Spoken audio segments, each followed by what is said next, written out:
Morning, I'm Richard from Early Retirement Wonderlust, and it is the first Thursday of the month, so it's time to talk all things well-being. If we're really honest with ourselves, one of the things that we're seeking out in life is happiness, and I think I found a book that is really going to help us to get on that road to happiness.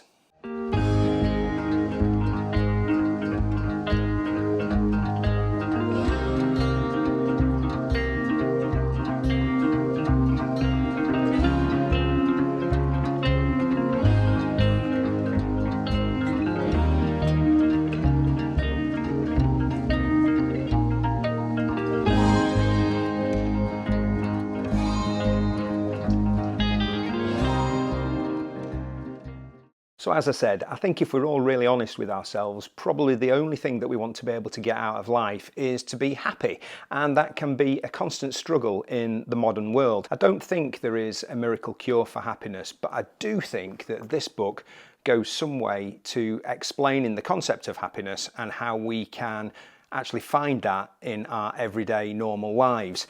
It is The Happiness Revolution, a manifesto for living your best life, which sounds a bit of a twee title, but it is written by two renowned academics, Dr. Andy Cope and Professor Paul McGee, who have basically based their whole academic life on the study of happiness. But I don't want you to be put off by that because it's an eminently accessible read, and they write in a really anecdotal, entertaining way, and they unpick some of the really quite advanced concepts about happiness and how we can seek out that happiness in our life, and they make it really simple to understand, which is good for me. So you're going to have to bear with me because this is a new thing that I've never done before. I've never done a book review, but we'll see how we go.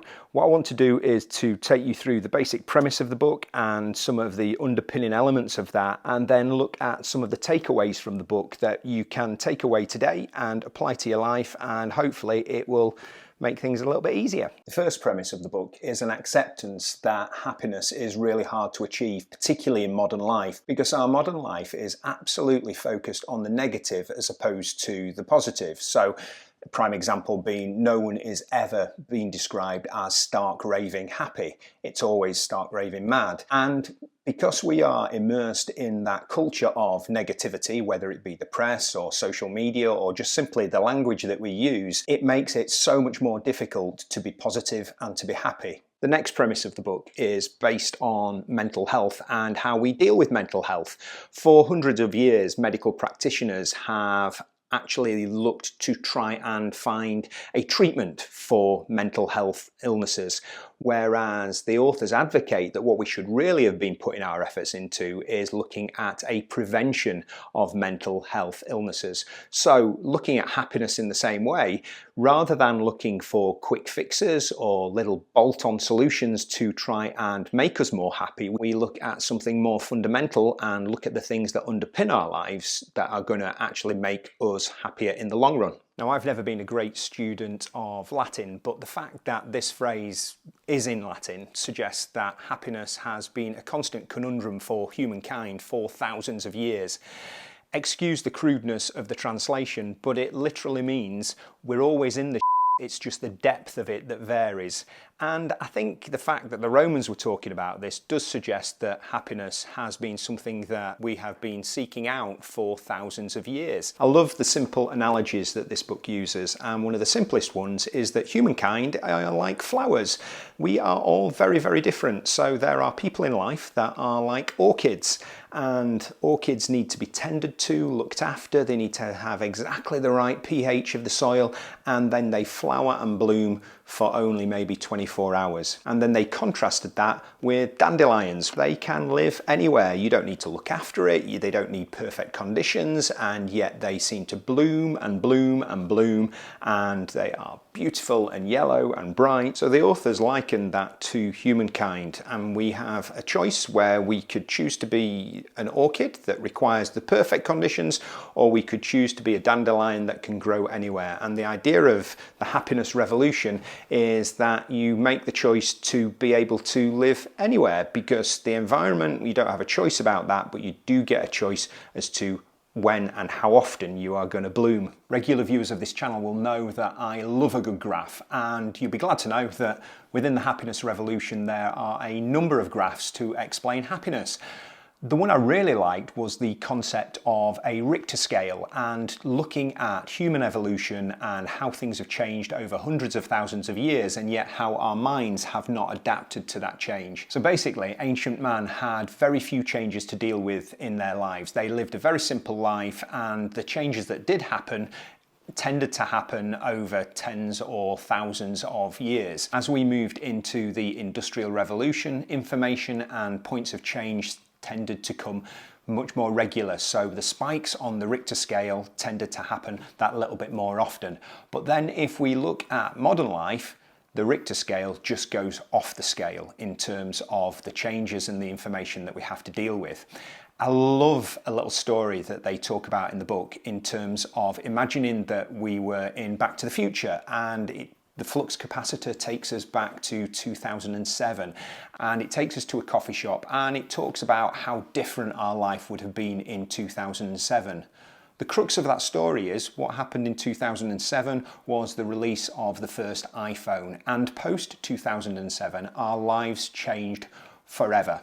In terms of the amount of information flow that we have to deal with, the constant bombardment of judgment and contact and social media and news feeds, we could never go back, and our minds are not evolved to deal with that amount of change. So it's no wonder that we do find happiness a really hard concept to pursue in life. Our brain is designed to keep us safe and keep us alive, so ancient man really had to make sure that they avoided getting eaten by saber-toothed tigers. We don't have many saber-toothed tigers going around now, but our brain has an inbuilt mechanism to scan for danger, and because of the increased flow of information that we're getting in modern life and the Richter scale going off the scale, we are apparently scanning for danger 5 times a second, and it's pretty tiring for the brain, and there's no wonder that there is no space for happiness if we are constantly looking for that danger. Another aspect that was really important for survival for ancient man was social acceptance and belonging. Obviously, if you got cast out from your tribe and you were out on the plains alone, then there was going to be a real challenge in terms of your survival. We don't have those challenges now, but our brain is still wired to try and make social connections, and we are constantly judging ourselves against others, and we are constantly trying to fit in, and we are constantly fearful of being cast out by the tribe. And if you think about the information flow that we're getting through our technological devices, then that inherent system within our brain that tries to keep us safe is constantly being overworked because we are constantly worrying about fitting in. The final premise that the authors make in this book is that the pursuit of happiness is not an easy one, and like with most things in life, you do get better with that practice.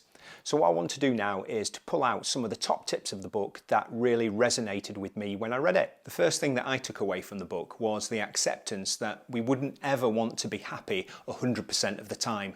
Life is about moments of happiness and moments of sadness. I don't know why I hadn't realised that earlier on in my life, but seeing it written down was a bit of an epiphany moment for me. The next takeaway for me was another Latin phrase. It is remember death. It sounds quite a morose topic, and it actually is, but the reality is none of us are getting out of this life alive. And the whole concept is to treat every day as if it was your last. Not to live life in a foolhardy way, but to seek out those moments of happiness, because happiness is not really the destination, it's the journey that we're all on, and it's not something that we've got to go out and seek, it's something that we let into our lives, and happiness is out there.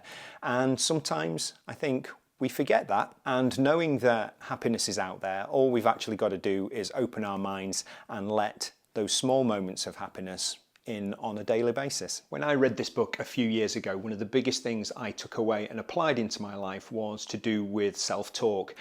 When you think about the voice in your head, More often than not, it's probably the worst critic that you could ever have, and making that decision to actually become your own best friend and think about the advice that you give to yourself and think about the way that you speak to yourself in your own head, it's just really, really insulting. And we are our own worst critic, and one of the biggest things that we can do to solve the happiness conundrum is to just speak to ourselves in our own minds in a little bit kinder way. So fundamentally, why are we here on this planet and what do we want to get out of our life? And quite often when we take a little bit of time out to consider that, it's not actually about the things that we think make us happy, so the materialistic things, the monetary things, but it's actually some of the simpler things in life, like our relationships and our environment and the wonders of the world that actually make us happy, not the stuff or the possessions that we actually have in our lives. I love the fact that the book encourages us to focus on first things first and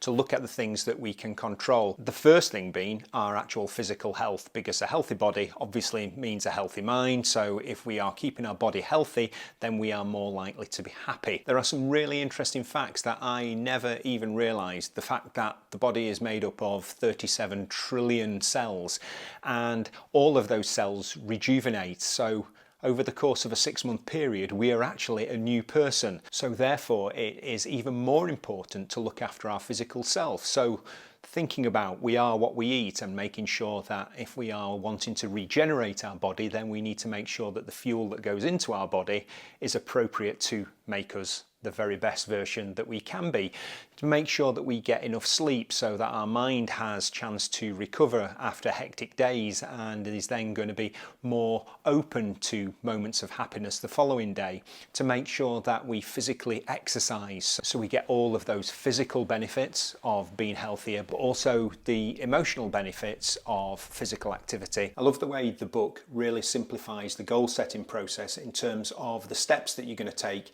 in order to become happy. And it talks an awful lot about happiness not being the final destination, but the journey that you go on. It comes up with a lovely analogy to do with mashed potato, in the fact that we could all go to the shops and buy instant mash, add a little bit of hot water, and we end up technically with a bowl full of mashed potato. However, if we want to have the very best mashed potato, then we need to go through the process of selecting the potatoes, peeling them, boiling them, preparing them, adding the butter, and all that loveliness. It's the steps that we take along the way to become happy that actually make us happy overall. The book also encourages us to think about what makes up our happiness and not to think of happiness as I will be happy when something happens, but actually to consider everything that we have in our life and to be grateful for all of those things. This absolutely resonates with what I do on a daily basis in terms of my gratitude journaling, and I really do think that being grateful for the small things actually makes us happier overall. The advice in the book takes a really common sense approach when it comes to making changes in our life.